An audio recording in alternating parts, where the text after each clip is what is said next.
सिर्फ 5 मिनट का मदरसा कुरान और हदीस की रोशनी में 17 रमजानुल मुबारक। नंबर 1, इस्लामी तारीख। हज्जतुल वदा में हुजूर सल्लल्लाहु अलैहि वसल्लम का तारीखी खुतबा। 9 जिलहज 10 हिजरी को जुमा के दिन अरफात के मैदान में, जिसमें कमो पेश 1,24,000 सहाबा किराम रज़ियल्लाहु अन्हुम मौजूद थे, रसूलुल्लाह सल्लल्लाहु अलैहि वसल्लम ने एक अलविदाई और तारीखी खुतबा दिया, जिसमें आप सल्लल्लाहु अलैहि वसल्लम ने फरमाया, गौर से सुनो, तुम्हारा माबूद एक है और तुम सब एक बाप हजरत आदम अलैहिस्सलाम की औलाद हो। सारे मुसलमान आपस में भाई भाई हैं, किसी को किसी पर कोई बड़ाई हासिल नहीं सिवाय उन लोगों के जिनके आमाल नेक हो। और सुनो, औरतों के बारे में अल्लाह से डरते रहो, तुम दोनों का एक दूसरे पर हक है, तुम्हारा खून और तुम्हारा माल एक दूसरे पर हराम है। देखो, मेरे बाद गुमराह ना हो जाना कि एक दूसरे को कत्ल करने लगो। मेरे बाद तुम्हारे लिए अल्लाह ताला की किताब और मेरी पैरवी सीधा रास्ता है। अगर इस पर मजबूती से कायम रहोगे तो कभी गुमराह न होगे। फिर आप सल्लल्लाहु अलैहि वसल्लम ने फरमाया, लोगों, क्या मैंने तुमको अपने रब का पैगाम पूरा पूरा पहुंचा दिया? लोगों ने अर्ज किया, बेशक आपने पूरा पूरा पैगाम पहुंचा दिया। आप सल्लल्लाहु अलैहि वसल्लम ने शहादत की उंगली आसमान की तरफ उठाई और 3 मर्तबा फरमाया, ऐ अल्लाह, तू गवाह रहना। खुतबे के बाद आप सल्लल्लाहु अलैहि वसल्लम जिक्र इलाही में मशगूल हो गए और हज के अरकान मुकम्मल करके मदीना वापस हुए। नंबर 2, अल्लाह की कुदरत। आसमान में तारे किसने बनाए? रात के वक्त आसमान में अनगिनत तारे झिलमिलाते हुए नजर आते हैं, जिससे आसमान बहुत खूबसूरत नजर आता है। इंसान रात के वक्त खुले आसमान के नीचे बिस्तर लगाकर आसमान के सितारों को देखता रहे, तब भी उसका जी न भरेगा। हमें अल्लाह ताला की कुदरत में गौर करना चाहिए कि उसने इन सितारों को कितने अच्छे निजाम के साथ जोड़ रखा है। ना तो आपस में टकराकर खत्म होते हैं, ना तो जमीन पर गिरकर जमीन पर तबाही फैलाते हैं। ये अल्लाह ताला का बनाया हुआ निजाम है, जिसने हर चीज को ठीक ठीक बनाया है। नंबर 3, एक फर्ज के बारे में।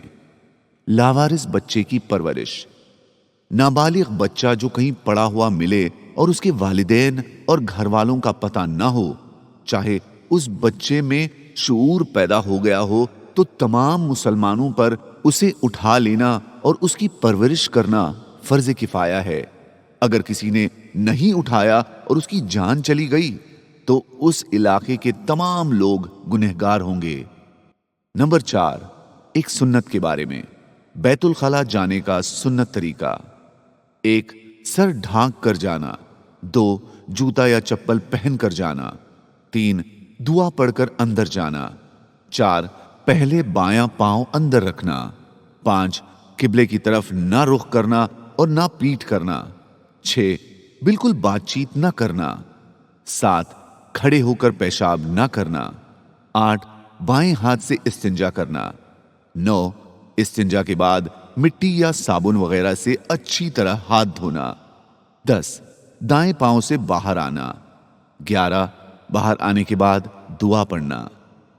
नंबर 5, एक अहम अमल की फजीलत। कौन सी दुआ अफजल है? रसूलुल्लाह सल्लल्लाहु अलैहि वसल्लम से दरियाफ्त किया गया, कौन सी दुआ अफजल है? आप सल्लल्लाहु अलैहि वसल्लम ने फरमाया, आदमी का अपने लिए दुआ करना। नंबर 6, एक गुनाह के बारे में। गुमराही की तरफ रहनुमाई करना। अल्लाह के रसूल सल्लल्लाहु अलैहि वसल्लम ने फरमाया, जिसने गुमराही की तरफ किसी की रहनुमाई की और उस शख्स ने वो गुनाह कर लिया, तो दोनों शख्स गुनाह करने वाले की तरह होंगे, बगैर किसी कमी के दोनों को बराबर गुनाह होगा। नंबर 7, दुनिया के बारे में। अक्लमंद और होशियार लोग। एक शख्स ने रसूलुल्लाह सल्लल्लाहु अलैहि वसल्लम से पूछा, ऐ अल्लाह के पैगंबर, बतलाइए कि आदमियों में कौन ज्यादा होशियार और दूरंदेश है? आप सल्लल्लाहु अलैहि वसल्लम ने इरशाद फरमाया, वो जो मौत को ज्यादा याद करता है और मौत के लिए ज्यादा से ज्यादा तैयारी करता है। जो लोग ऐसे हैं وہی لوگ دانشمند اور ہوشیار ہیں۔ انہوں نے دنیا کی عزت بھی حاصل کی اور آخرت کا اعزاز و اکرام بھی۔ نمبر 8، آخرت کے بارے میں، جنت کی نعمتیں ہمیشہ رہیں گی۔ رسول اللہ صلی اللہ علیہ وسلم نے ارشاد فرمایا، جو شخص جنت میں داخل ہوگا وہ ہمیشہ نعمتوں میں رہے گا، کبھی اکتائے گا نہیں اور ہمیشہ رہے گا، کبھی مرے گا نہیں۔ نمبر 9، طب نبوی سے علاج، برنی کھجور سے علاج۔ رسول اللہ صلی اللہ علیہ وسلم نے فرمایا، تمہاری کھجوروں میں بہترین کھجور برنی ہے اور وہ ایسی دوا ہے جس میں کوئی نقصان نہیں۔ نمبر 10، قرآن کی نصیحت، صبر کا دامن ہمیشہ تھامے رہو۔ قرآن میں اللہ تعالیٰ فرماتا ہے، صبر سے کام لو، اس لیے کہ اللہ نیکی کرنے والے کا اجر ضائع نہیں کرتا ہے۔ جزاک اللہ۔